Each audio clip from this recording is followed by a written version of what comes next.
And Egypt is now central to discussions at the United Nations, we understand, as those debates continue as to how to end the crisis. Let's discuss what's going on, what we know what's going on, or what we do know is going on. Michael Tarazi, a former legal advisor to the PLO, joins us. Al Jazeera senior political analyst Marwan Bishara joins us now in the studio. It's difficult really to understand quite what this Egyptian proposal is all about. Hida Fakhri a few minutes ago telling us many diplomats are saying, well, where did this come from now? We were going to table a UN resolution at some point. This changes everything. What's going on? You know, the Arab division is coming out in all sorts of various strange ways. The whole team going to the Security Council wasn't coordinated by the other Arab parties, and now as the 7 or so Arab parties are there at the Security Council, Egypt apparently brokers some kind of an initiative with the French president, Nicolas Sarkozy, in Sharm el-Sheikh. And it seems that very initiative gets the blessing in one form or another of the Bush administration. So now we have some sort of initiative where Israel looks at it sort of positively. America kind of supports it.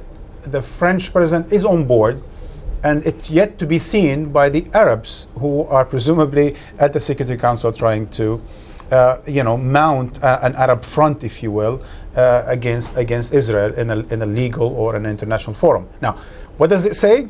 It says apparently very simple things.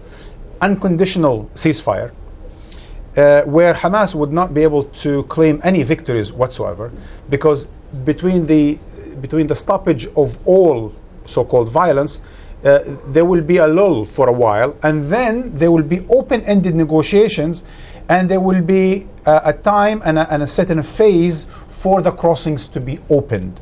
Now, who's going to be on those crossings? Back to the 2005 understanding. It's going to be the Palestinian National Authority under Mahmoud Abbas, not under Hamas, with the Egyptians and the Europeans with Israeli blessing. Yeah, but that assumes then that Hamas is vanquished, doesn't it?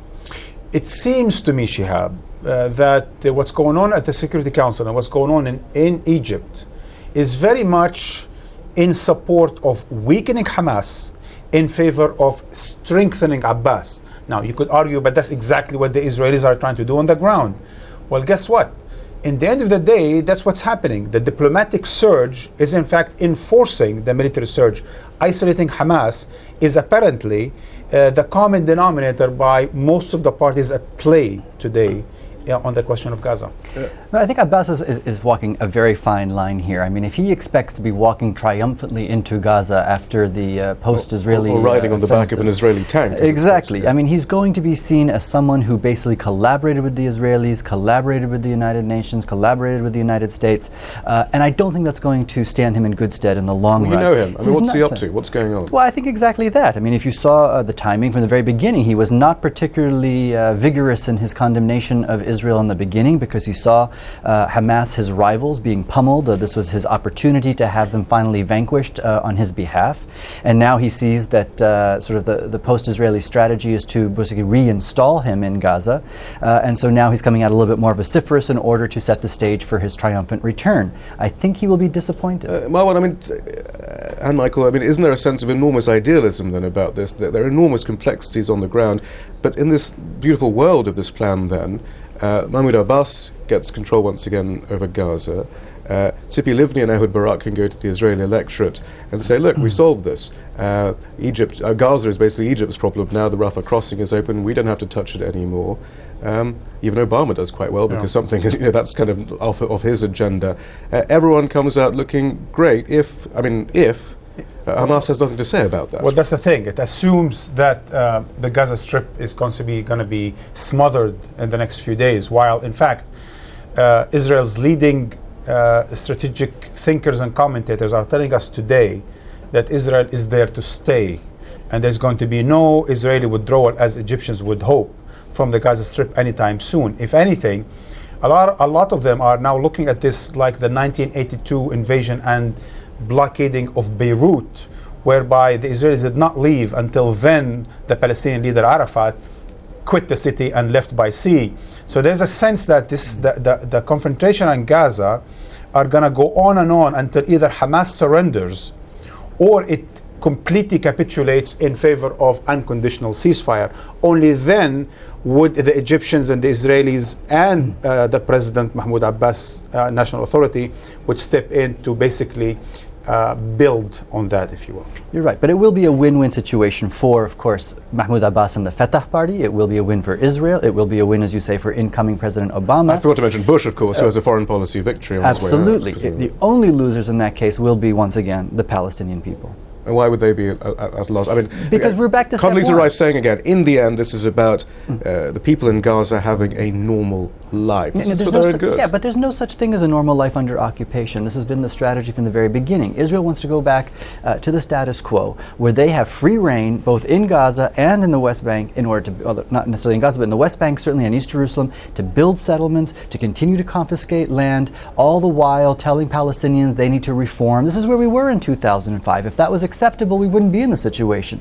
It was precisely those conditions that helped fuel Hamas's rise, and that's exactly what they want to go back to, and they want a different result. So the status quo anti-anti. Absolutely. Well, you know, that's why a lot of people now are saying basically that the war on Gaza is the continuation of the blockade of Gaza for the last 2-3 years. Basically, everyone wants to remove that very horrible picture of Hamas being elected, especially in Gaza, and becoming the major force in the Palestinian parliament under occupation.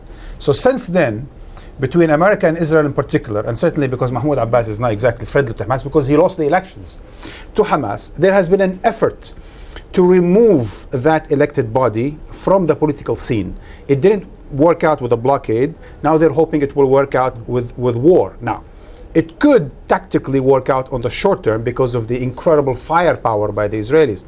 The question is, on the long term, how would the Palestinians feel that their national will is being confiscated by force? Yeah, but Abbas has presumably made a calculation, and not just Abbas, but others, they're not, clever people, presumably, in Fatah, that this I could wouldn't presume work. anything about how that being clever at all. I mean, I don't know that they have a strategy other than political survival. I certainly don't know they have a strategy for confronting the Israeli occupation. They never did, certainly when I was working with them. They certainly don't have a public relations strategy, I can guarantee you that. Their strategy right now is political survival. And with that regard, they might succeed, but that's not helping the Palestinians at all.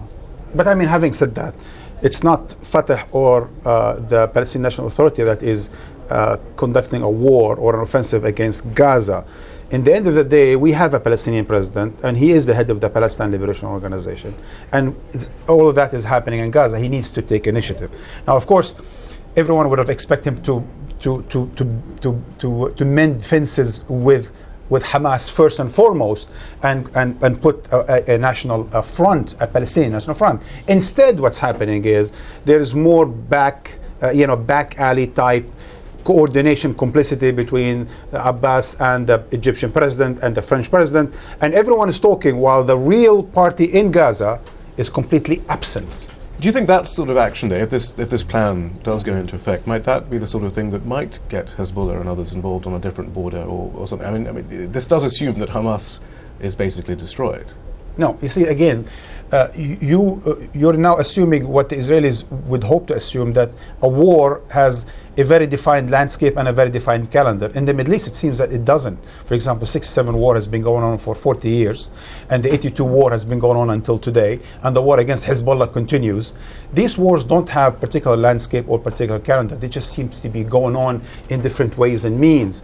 To think that by simply going to Gaza for 2 weeks and banging on you were suggesting that Israel would be there for a very long time to come, though. I mean, almost. I mean, if not a reoccupation of Gaza, there at least effective control there. Wouldn't that force some hands, though, around the region? People who claim to have leadership against Israel? I hate to repeat myself, to say what I said yesterday, but in fact, what I see is more the root causes of the extremism and the violence of tomorrow. That's what we're seeing today.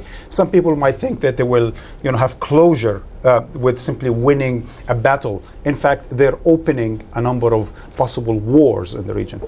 Marwan Bishara, Michael Tarazi, thank you very much.